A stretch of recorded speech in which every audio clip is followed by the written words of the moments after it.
ఈరోజు డిఎస్సిని వాయిదా వేయాలంటూ నిరుద్యోగ జేఏసీ పక్షాన కోరడం జరుగుతుంది.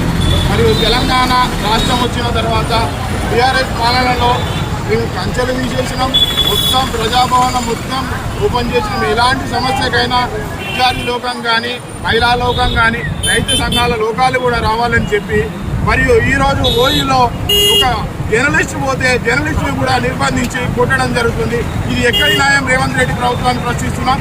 ఇప్పటికైనా కోదండరామ్ గారు మరియు రియాజ్ గారు, గ్రంథాలయం చైర్మన్ రియాజ్ గారు అయితే రోజు వార్తలలో మా గవర్నమెంట్ ఇంత మంచిగా చేస్తుంది, మేము ఉద్యోగాలు ఇస్తున్నాం, అది ఇస్తున్నాం అని. రియాజ్ గారు ఆ మాటలు కాదండి. మీరు ఒక ప్రొఫెసరు, మీరు ఒక గ్రంథాలయం చైర్మన్, మీరు కూడా మీకు కూడా కోచింగ్ సెంటర్లు ఉన్నాయి. ఆ కోచింగ్ సెంటర్లలో విద్యార్థి తపన మీకు తెలియదా? మొన్ననే పెట్టిన 2 నెలలకే ఇది పెట్టడం సమంజసం కాదు.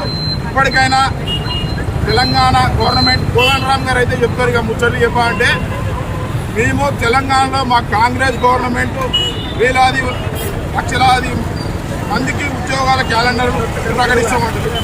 నిన్నేమో బల్మూరు వెంకట్ మరియు రూపి శ్రీకాంత్ గౌడ్ ఏమో చెప్తాడు, ఈరోజే 12,000 మందికి క్యాలెండర్ ఓపెన్ చేసాం.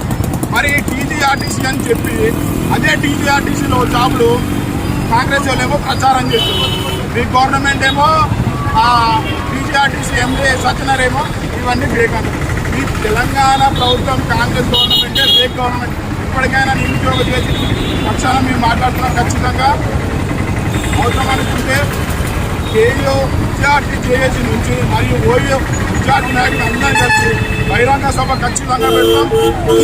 రేవంత్ రెడ్డి ప్రభుత్వాన్ని ఖచ్చితంగా రక్షిస్తామని కోరుకుంటూ ఇప్పటికైనా 2 నెలలు వాయిదా వేయాల్సిందిగా కోరుకుంటున్నాం. జై తెలంగాణ.